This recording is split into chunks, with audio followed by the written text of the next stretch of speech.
Although the volume on my phone is not exceptionally high, I can still hear Monica's phone ringing. Yuri? I hear a lot of commotion in the background over the phone.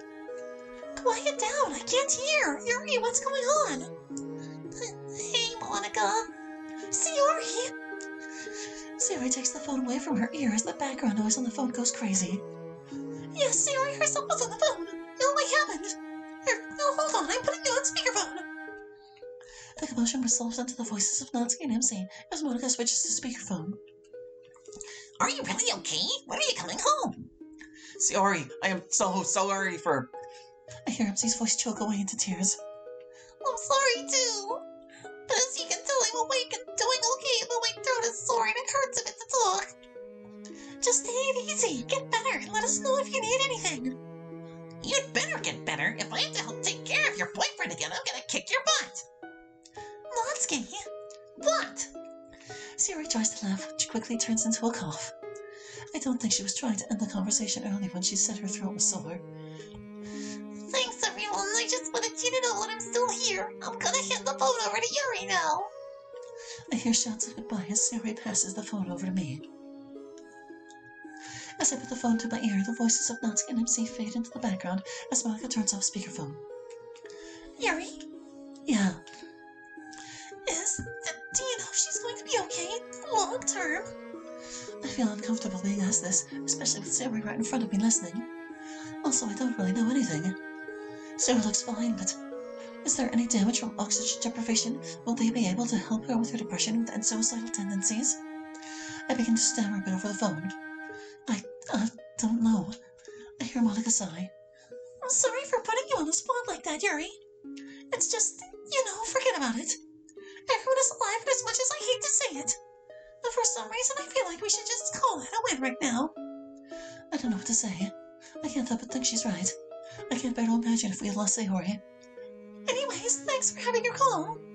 Hearing Sayori's voice really helped all of us. I know she's specifically referring to MC. Of course. We hang up. I look at Sayori.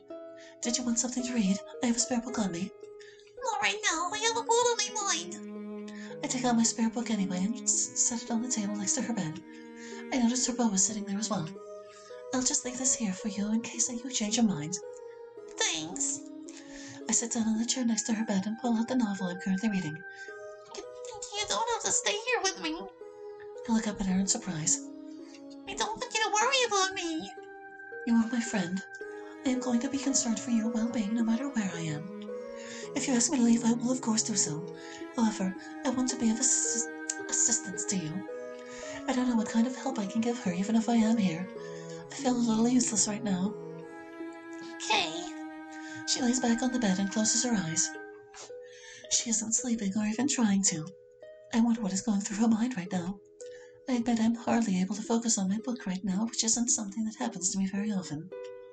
We're both a bit startled when a doctor comes in the room. It's, Sayori, is it? Yeah. I'm Dr. Bussman. I'm here to talk to you about what happened this morning. Sayori grabs my hand and holds it tight. I give her a comforting squeeze to let her know she's not alone. I understand if you're nervous, but I'm just here to help determine how we can prevent something like this from ever happening again. Is this your sister? A friend. Okay, I'm going to need to ask you some very personal questions, though. It might be best if she waits outside. Sayori just grips my hand even tighter and gives a little shake of her head. I comfortingly pat her hand, and she begins to calm down. Alright, if you think it will make you more comfortable. So first of all...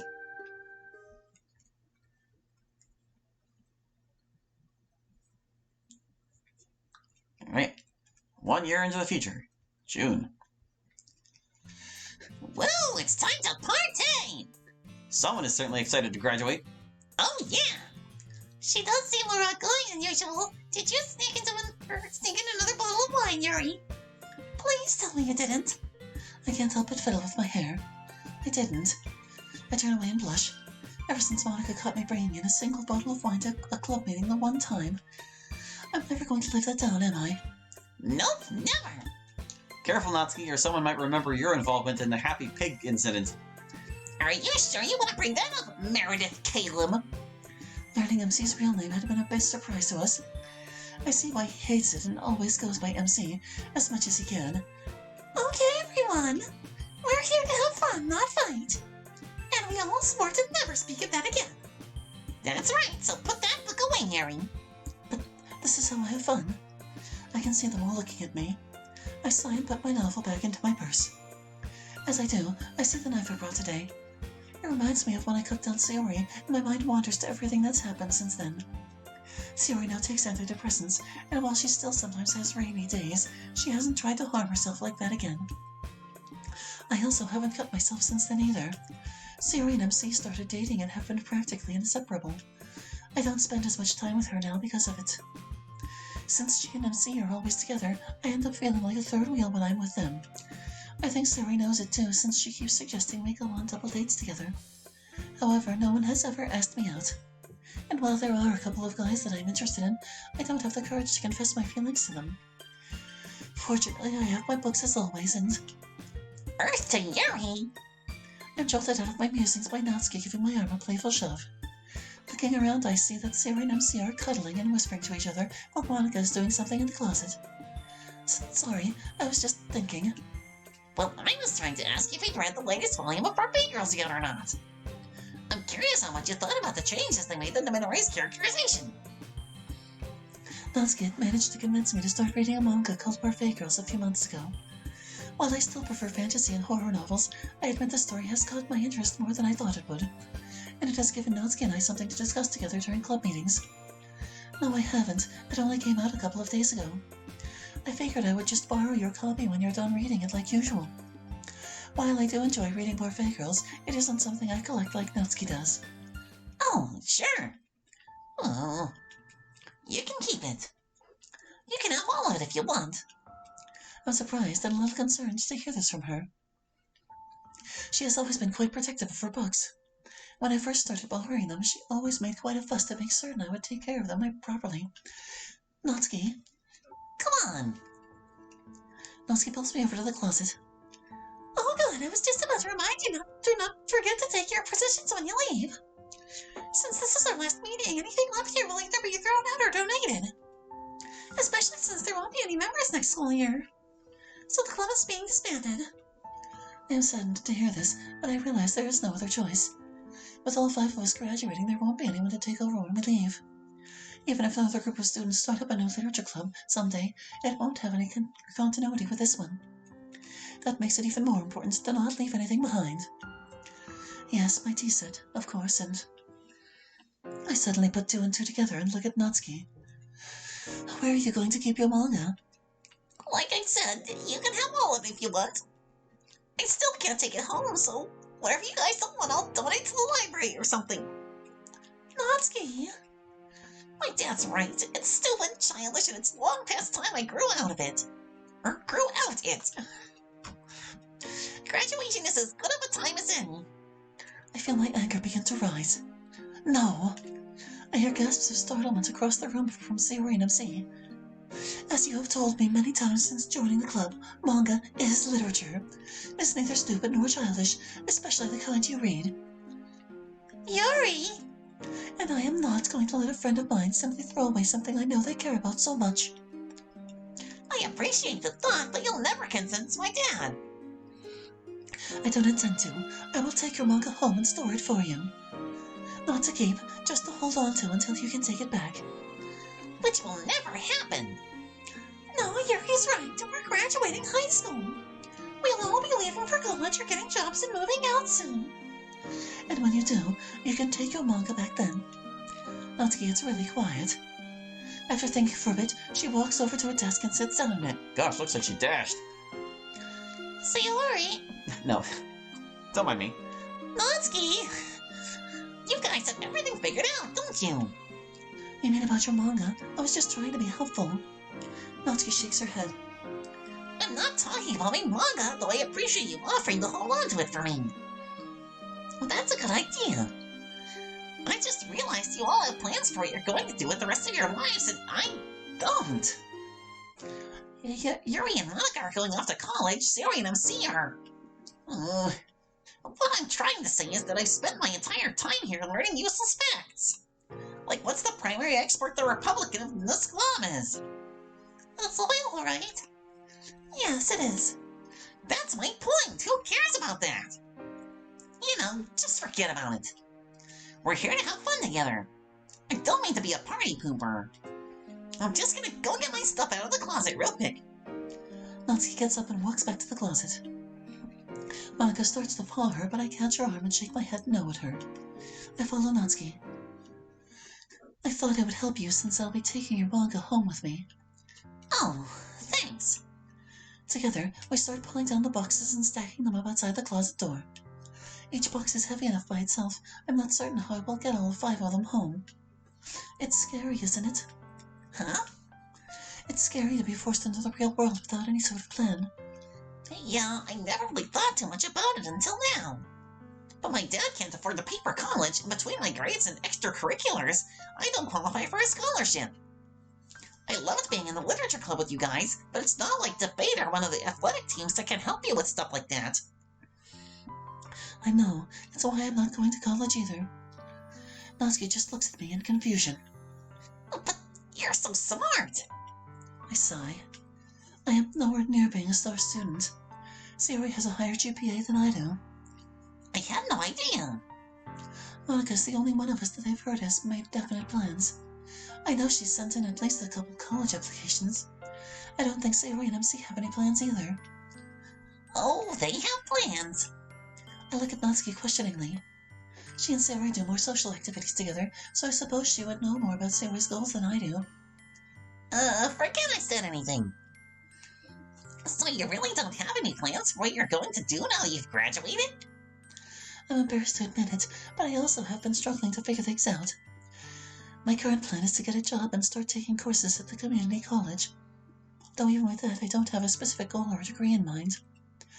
Unlike her skill of baking, my skill of quickly reading novels isn't particularly useful on a resume or applicable to a college degree. Well, unless I decide to become an English teacher or something. But hopefully I'll be able to figure out a career path while working through some general courses. That's not a bad idea, going to community college.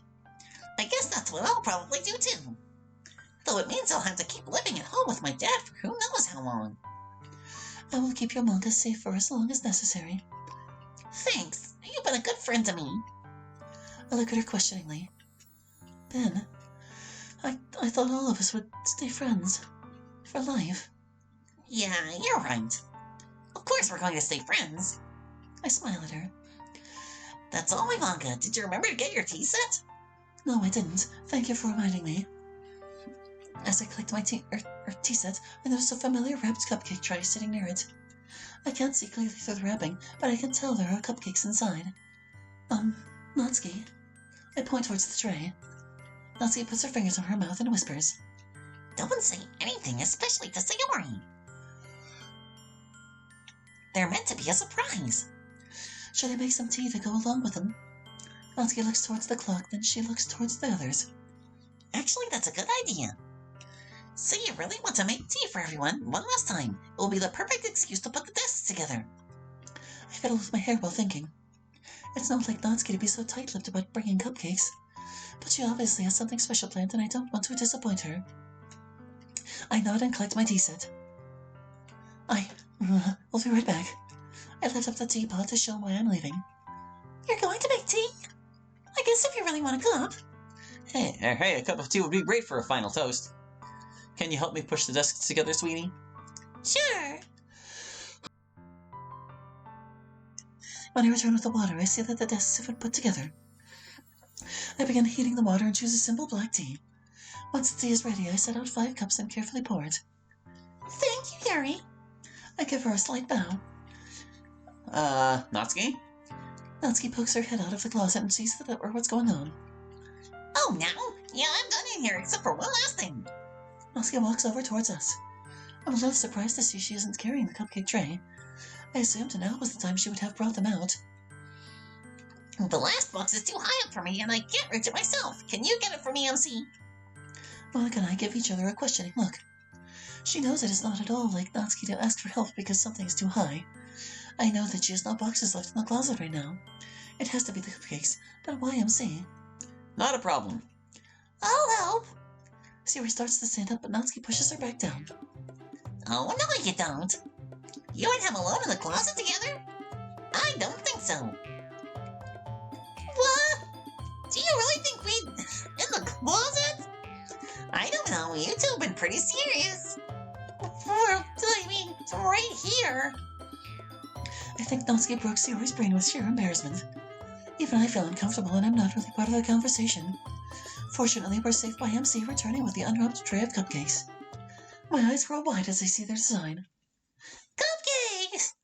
Sayori obviously didn't take a good look at them, as she immediately grabs two on hand and practically inhales them. Sayori. You might want to take a closer look at those cupcakes before eating them. Huh? Sayori takes a look at the tray and notices the lettering on the surviving cupcakes. Marvy! She finally puts it together and looks to MC. Wait, are you? MC nervously grins and pulls a ring out of his pocket. Sayori just walks up to MC with her left hand out and lets him slide it onto her ring finger. Of course I'll marry you! We all clap and cheer for them as Sayori pulls MC into a lip lock. I was only joking about the closet, but... Okay, you two, got it up before I go and get a squirt bottle. Sorry. We're all very happy for you both. Thanks, Natsuki. You did a great job on the cupcakes. And I really appreciate how well you kept the surprise. Yuri almost spilled the beans by accident, but it worked out. I blush. I didn't mean to stumble across the cupcakes. Had I known what the plan was, I would have kept their secret. I would have enjoyed helping them. Sayori! I'm startled out of my thoughts. Save some for the rest of us. Looking down, I see yet another cupcake is missing. I never even saw her take it, much less eat it. The rest of us take one of the 4 remaining cupcakes. Mine happens to be the one with the A on it. While the frosting is a little too sweet for my taste, the cake portion is divine. Natsuki is without a doubt the best baker I know. MC said something about a toast earlier, so... To the happy couple. We all lift our cups together to calls of "Hear, hear," then take a drink. I nervously stand up and hold up my cup. And to lasting friendships. I feel awkward as the mood turns somber. Maka stands up and raises her cup. Yes, no matter how the gulfs of time and distance may separate us and the paths our lives will take.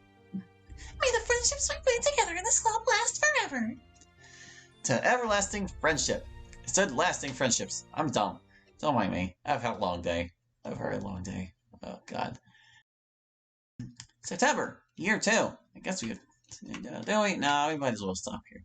See, I only needed 2 episodes to cover what else I needed for this week, so we're going to stop here. We haven't quite finished everything that was in the demo, but I did feel like we already saw some stuff that wasn't in it, so that's been interesting. But like I said, that'll do it for now. So thank you for watching. I hope you enjoyed, and we'll catch you next time with more Doki Doki. Hope to see you then. Bye-bye.